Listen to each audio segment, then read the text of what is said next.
What it do, y'all? We back with another episode of Wrestling with Exotics. It's your boy, the face that runs the place, the champ that runs the camp, the franchise himself, franchise motherfucking Jerry. And you already know what the fuck going on, man. Welcome back to another episode of Wrestling with Exotics. And I want to start off by giving a special shout out to my dog, John Cena. Happy birthday, my guy, the 16-time champ. A lot of the influence that has been on my life has come from him.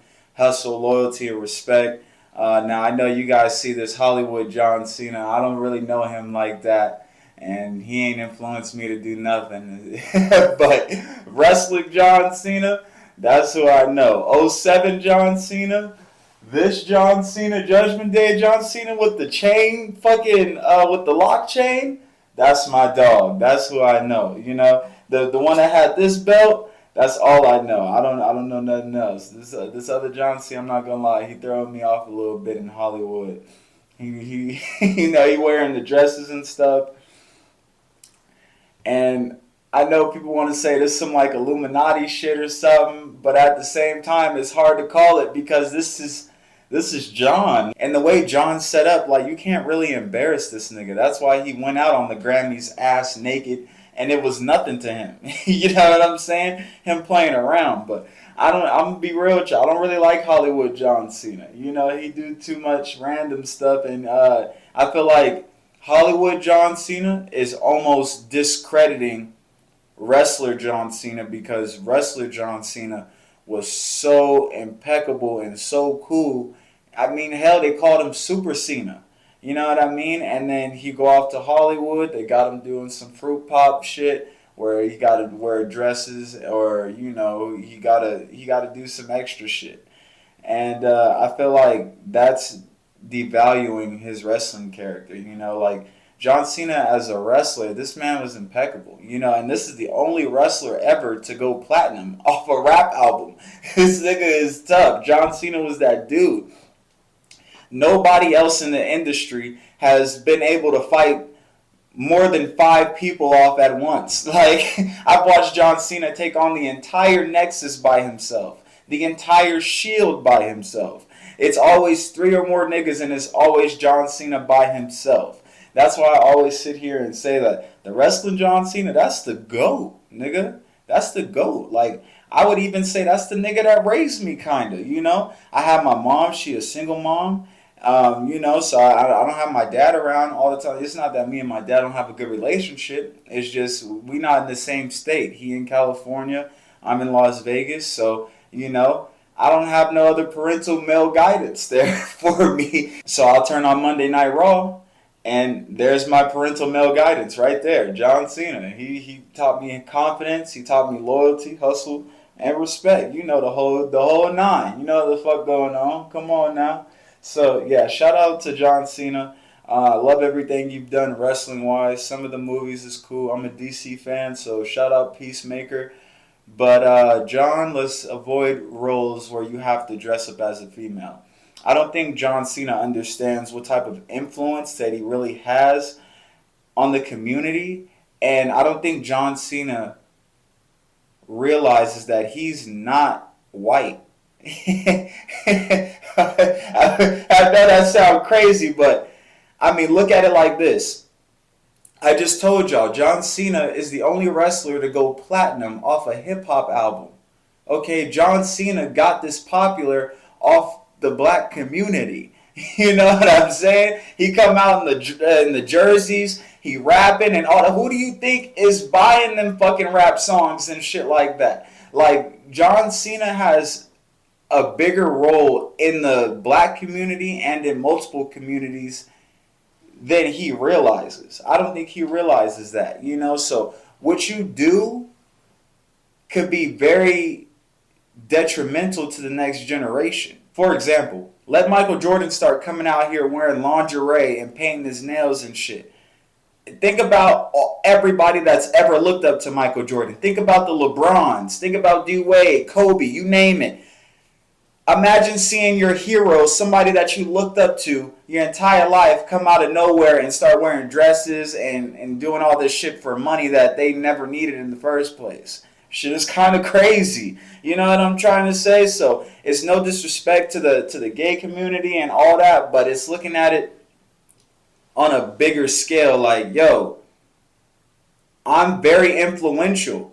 So if I start doing this, there's a high chance that there's going to be people following me in my direction. So let me make sure I'm setting the right example. Just like how, John, you didn't want to keep doing the rap thing because you was all like, oh, it's a bad influence on kids and all this other. Well, what do you think wearing a dress is? As a grown man, bro, what are you showing these little kids, bro? Oh, you rather us come out here and wear dresses? Or do you want us to come out here on some cool shit? We ain't got to be thugs, but, you know, we should know how to handle ourselves like a grown man should. You know what I mean? And grown men don't dress up as females for no type of jokes. That shit ain't funny. I'm going to be real. Now, again, happy birthday to the GOAT. I love John Cena, but I had to say that because that shit is so real. And him as a wrestler has been so important for my life and for my self-growth. So I need John Cena to get back on point. That's my dog. You know what I'm saying? I ain't going to tell you nothing wrong now. But let's get into the show, man. This is a great fucking show. Y'all don't even get it. I'm so hyped to announce that Swerve Strickland has become the first ever Black AEW World Champion in that company's history, yo. This is so dope. This honestly makes him legendary. Shout out to him. Shout out to AEW for making this happen. To be real, I know I said on my 420 episode, make sure you guys go tap in with that. We got cooked.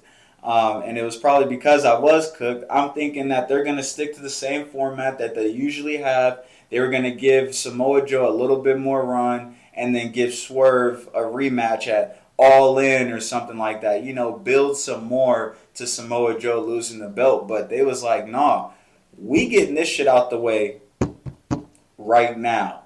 And I was not expecting that. I was shocked, honestly. Like when I seen the ref hit 3, I was like, hey, yo, he really just did that. And the way Swerve was looking, he looked just as shocked as I was. He was like, oh shit, I really just did that shit.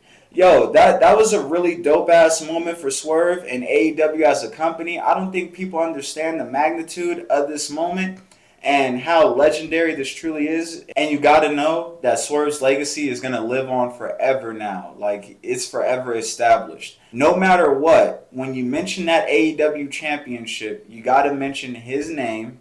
And you also got to mention how he's the first of us to be able to do it. So you got to tip your cap to him. Shout out Swerve Strickland again. Much love to him. I've been a Swerve Strickland fan since the jump, bro. Since the Kill Shot days. You know what I mean? And then I seen you go to NXT and you was killing it in NXT and accomplish all of what you were able to there. I was mad that you didn't get more of a push. But I understood why, because at the company at that time, what they was looking for, I understood what they was looking for and how they was ran. So I was like, yeah, no, it's cool, bro. Him going to AEW was the best decision for his career, and him hanging up the phone on Triple H was probably the best thing that he could have done for his career as well, because he wouldn't have been able to make history in the fashion in which he just did at Dynasty. Like, yo, that was dope as fuck. And a true proud moment in Black history, at least wrestling-wise. Yeah, yo, I got a great show for y'all today, man. I'm so hyped to talk about wrestling for real. Like, I don't really have nobody to be talking about wrestling with on a consistent basis like that no more. I got y'all, and I got me. So, this is my time to shine, baby. Let's do it. But before I go any further, we're going to go ahead and take a rip out of Jenny.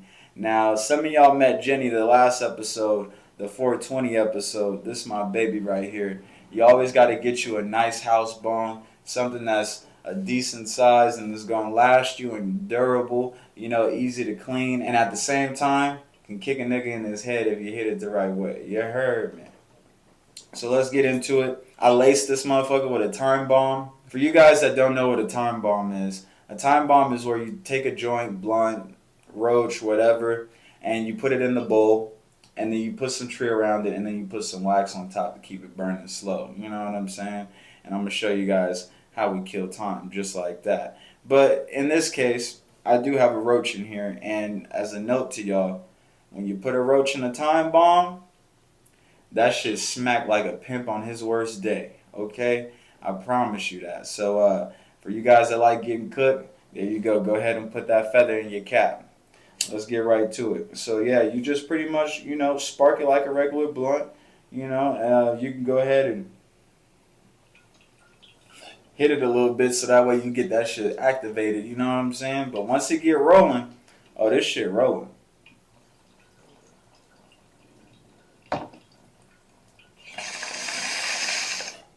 Now, they call it a time bomb because once it hit the tree and that wax, it's a wrap. It's a wrap. Y'all got to do it to see what I'm talking about. All right, let's talk about our next topic. We got Trick Williams becoming the new NXT World Champion. And I'm going to call it the NXT World Championship because NXT is that caliber of a brand where you have to take that title seriously. And it needs to count as a world championship. I don't know why it wouldn't. It don't make no damn sense. It's the leader of that company. So the NXT champion is technically a world champion. Okay, so I'm gonna count that. So if you want to add that on to anybody else's resume that's been NXT world champion, yes, that counts as a world championship. Adam Cole, that was a world championship. Don't let nobody tell you different, brother. Trick made history by becoming the second black NXT champion of all time.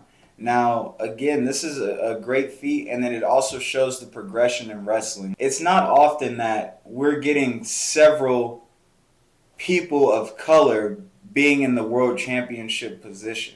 You know what I mean? Typically, we get a lot of white characters or, at least characters that got the complexion for the connection. But we have actual black men in world championship positions on a consistent basis, which we've been seeing for the past 5 years.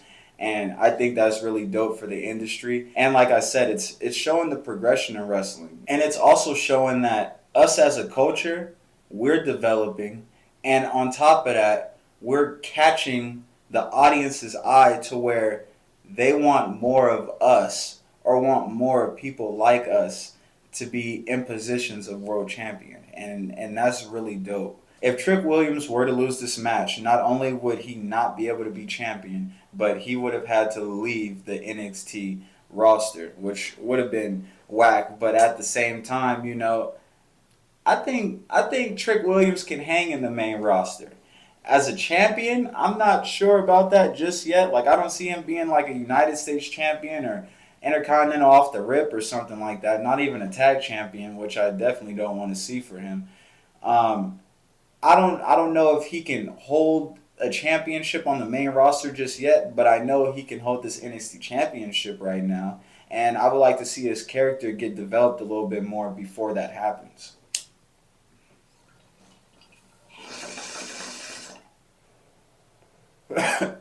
But Trick, he got all the keys. You know what I mean? He can talk on the mic, pause. He can wrestle pretty well. The finisher, I would like him to add a slam type of finisher, but I like the running knee too, and especially the way he do it because he catch a nigga's flush on that chin. So as long as you catch a nigga's flush on the chin, bro, I don't really give a shit. But I think you should definitely add a slam to your repertoire because that should have looked dope too. You know what I mean? You could set somebody up with a slam and then end them with a knee. So that would be pretty dope. I like to see that. But again, congratulations to Trick Williams. Okay, this win makes you legendary, bro. And then this also puts you up there with the NXT greats. I know that's a lot to say for right now, but when you look back on the history of NXT champions, it's you and Mello that are the only black champions that they've had in that company. So that's something that, in my eyes, makes you legendary and makes you him. So congratulations, bro. I can't wait to see how this run goes for you. Hopefully you have a longer run than they gave you with the North American Championship, which I actually enjoyed seeing you as North American Champion because it started giving you a different type of swagger and whatnot. And I thought it was lame as fuck how they made you lose it to Dom within a blink of an eye. But this is a way finer reward in my opinion. So yeah, man, that's dope as fuck. Shout out to Trick.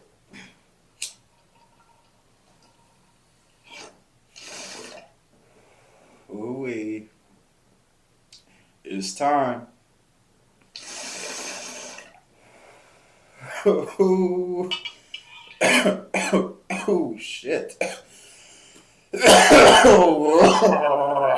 also want to give a special shout out to my guy, Young OG Evans over there on NXT. This man is over there on NXT putting on 4-star matches, and he's killing it, yo. I love the direction in which he's going and the direction of which NXT is going. And not only that, NXT is about to transition into a main roster, which I'm extremely hyped about because I feel like the talent over there deserves that type of credit.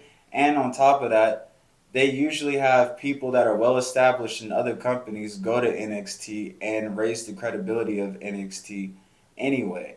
I mean, look at Daniel Bryan, look at Seth Rollins, look at Adam Cole, baby, like former Ring of Honor champions, you know what I mean? So, in my eyes, it only makes sense because a lot of the wrestlers that you guys be having come on your rosters already been wrestling. The developmental, they've already been developed to an extent. You know what I mean? Look at Dragon Lee. You thought NXT taught him how to do all of that shit? Hell to the fuck no. This man's been wrestling since he was a teenager. So that's my whole point. You know, a lot of the wrestlers there are already well established outside of WWE. That's how they got to WWE. So I feel like, yeah, give them that credit. You know what I'm saying? And I feel like it would only make the brand more interesting.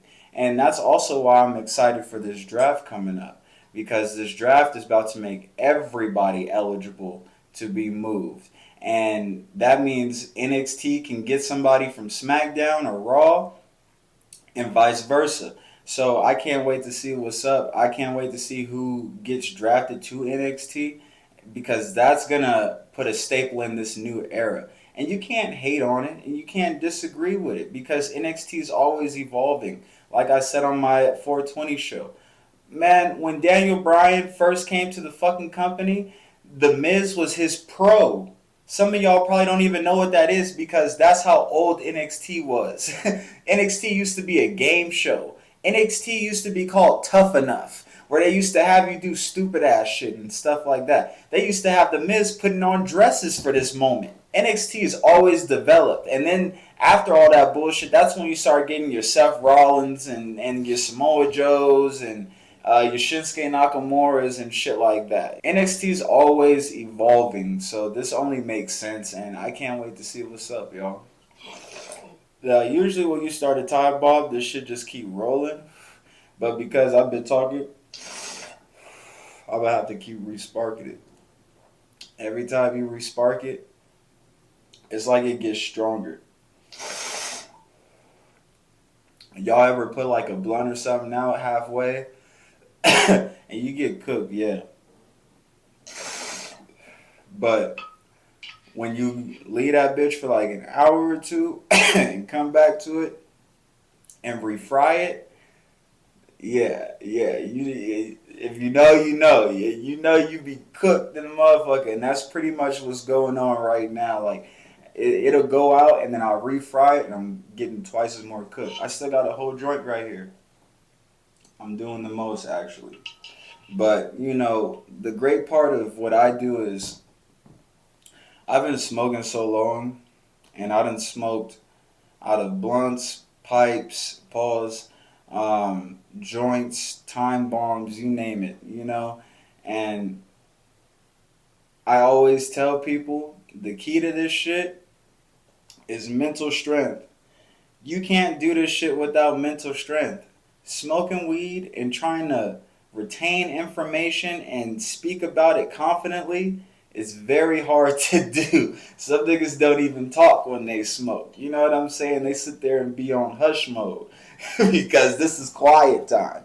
You know, so this takes a different type of mental strength. So whoever is watching, as far as wrestling companies, sponsors, and stuff like that, understand that I'm not just sitting here getting high and talking out my ass. I talk about legible shit and I give straight up facts. And pretty much everything that I say come to fruition on television, which is why I'm able to come here and talk about it so elegantly the following week. So I do my shit, you know what I'm saying? And you don't become partners with YouTube without knowing your shit or having some type of knowing what the fuck going on here. You know, this smoking shit for real. This is just entertainment. This shit just for fun and something to do while I sit here and talk to you guys about wrestling. But other than that, like if I needed to be put in a setting where where I can't smoke or something like that, that's easy. This isn't something that I, need or just be on all damn day. Now, this is just for my fans, my people. I love y'all, and I appreciate everybody for tuning in on a consistent basis. Make sure you guys like, comment, and subscribe, please. I can't do this shit without y'all. I wanted to make an opportunity for myself where I'm not just, some nigga in the house getting high all day, ain't doing shit, I'm like, okay, if I'm gonna get high and watch wrestling, well then let me tell the world about it. Let me put the world on.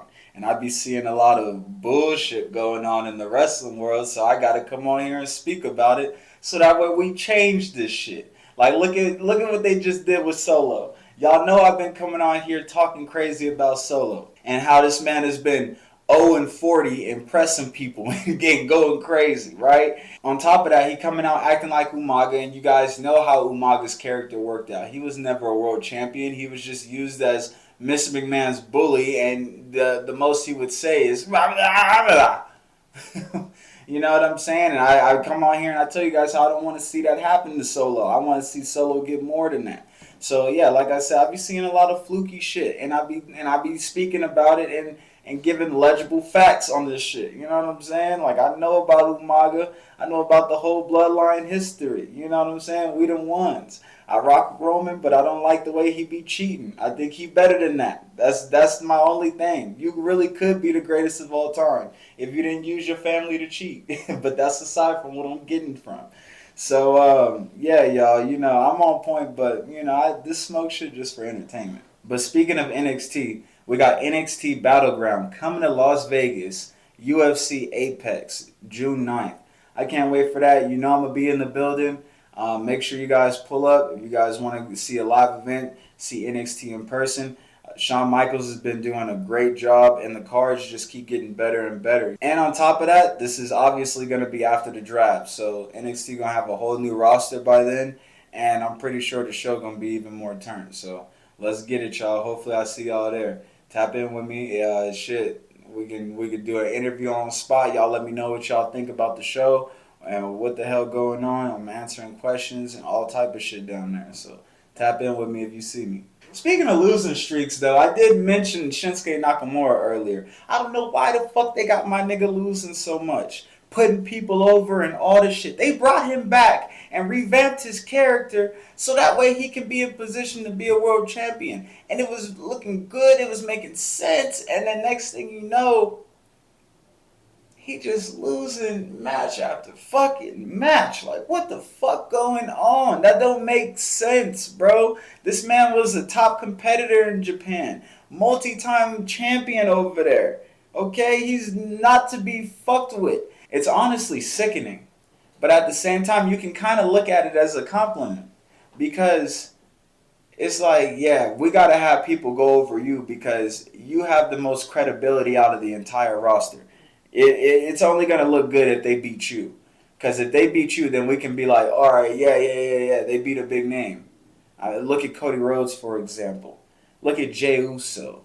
Fucking Gunther. You name it. Like, everybody is going over on Shinsuke Nakamura. And it's very sickening. I think he just went against Ilya. It was sickening.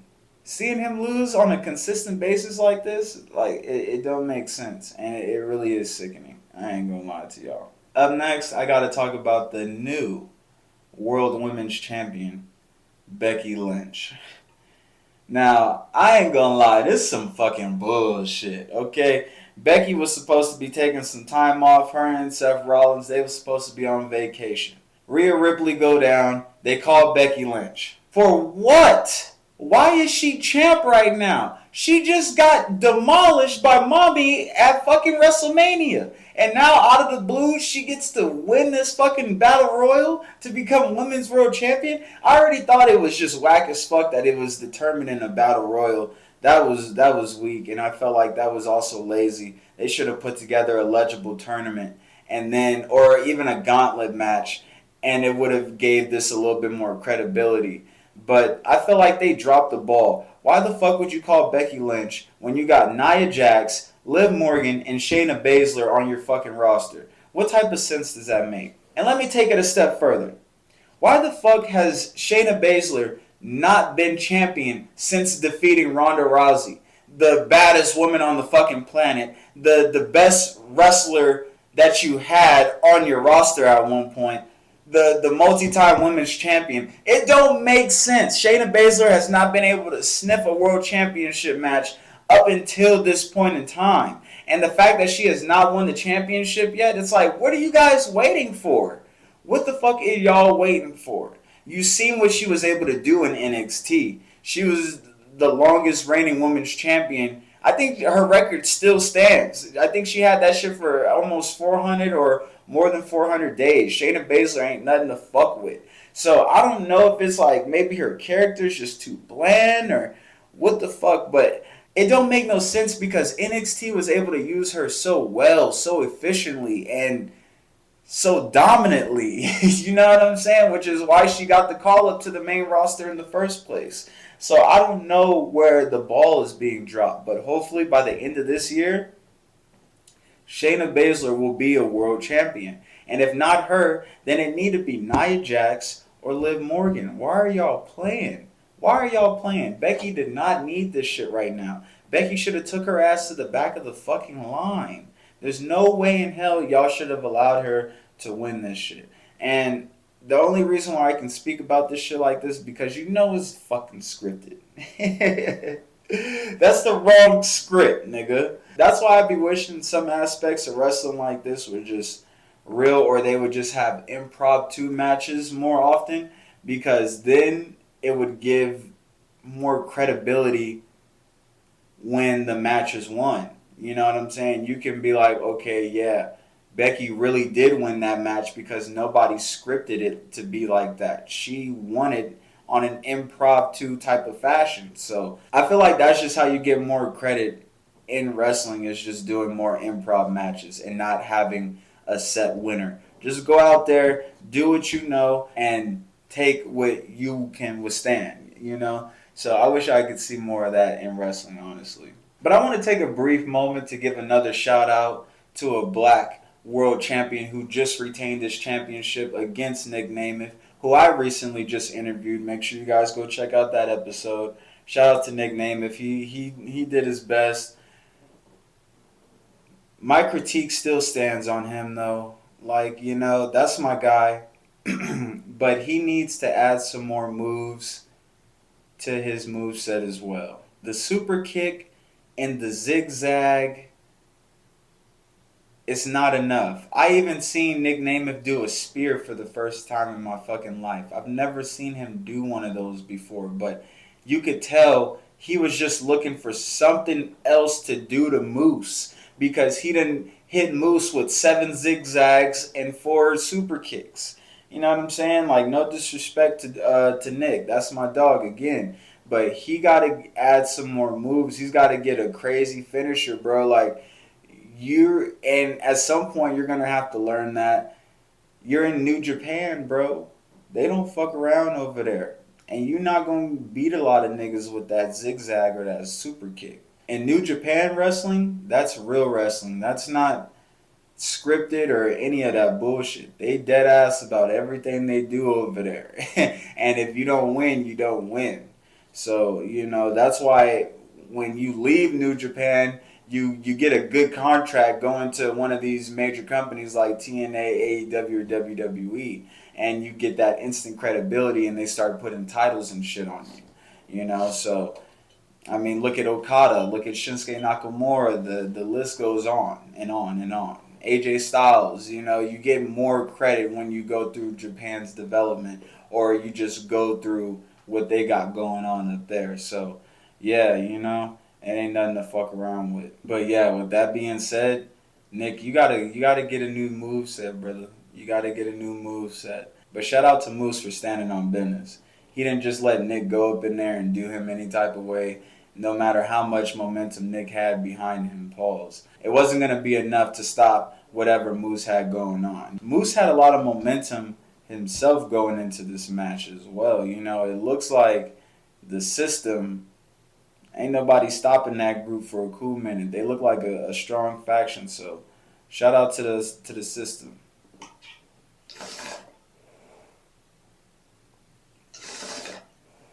Ooh wee! I know y'all see this motherfucker.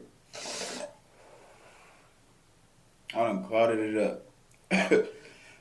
My tolerance is so damn high. Like this ain't nothing. I know that sounds crazy, but it is what it is. Like, I've been smoking since I was like 16, 15.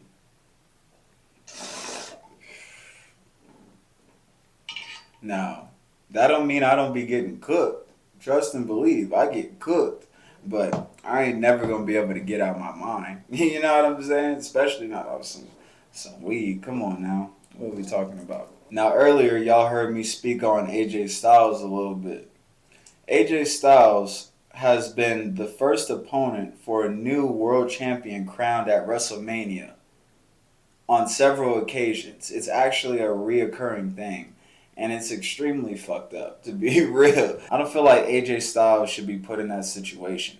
But it's like that Shinsuke Nakamura type of deal. Like, you have the most credibility on this roster, so we gotta put our champion over you so that way it makes their resume look good. You know, so it's a backhanded compliment. That's what I like to call it. A backhanded compliment. Like, yeah, nigga, you hella good, but you not gonna win this title. Like, come on now, that shit is whack. They had Roman Reigns defeating AJ Styles after WrestleMania 32 at Payback. They had Seth Rollins beating AJ Styles at Money in the Bank after WrestleMania 35. And now they're about to have Cody Rhodes go over AJ Styles. Okay, and Backlash, for you guys that don't know, will be in France this year, live on Saturday, May 4th at 1 p.m. Eastern Time. So that's going to be, I think, like 11 or 10 Pacific Time. So make sure you guys stay tapped in for that. You can catch that on the Peacock app.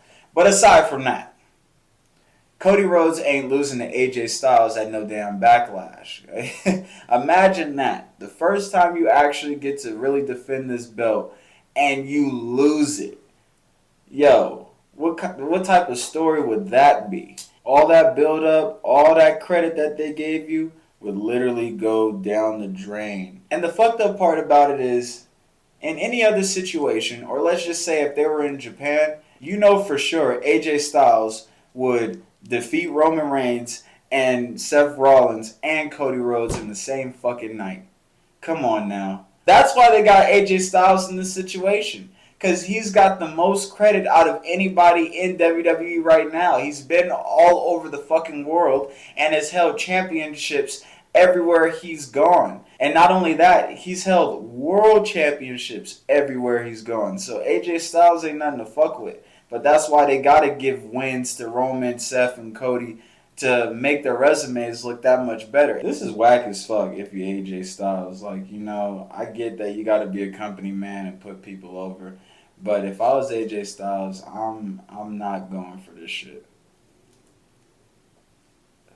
You got too much credibility.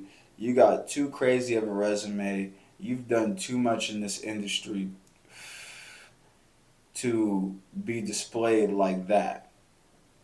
That's unacceptable. That's extremely disrespectful. And I hope eventually they give him a real world title shot and then he becomes the next world champion for whether it's SmackDown or Raw. He's well deserving of it. And I heard AJ Styles mention retiring soon. So he's got to get that final run in at some point. And hopefully when he does get it, it's not some bullshit. It's an actual legible, commendable, respectable run. It's not no bullshit. You know what I'm trying to say, y'all? So keep AJ Styles in y'all prayers. But that's all I got for you guys today. I appreciate everybody for tuning in again. Can't do this without y'all. Make sure you guys go and like, comment, and subscribe. This was a great show. I missed y'all. I'll be back here in a couple days. We're going to be talking about the upcoming pay-per-views. Make sure you guys share this shit with the world. And go tap in with my shop down there in the description. It's called the Players Club Franchise. We got all the fly shit for the players around the world. Again, I appreciate y'all. And I love y'all to death, man. Make sure y'all stay safe and hit that subscribe button. Peace.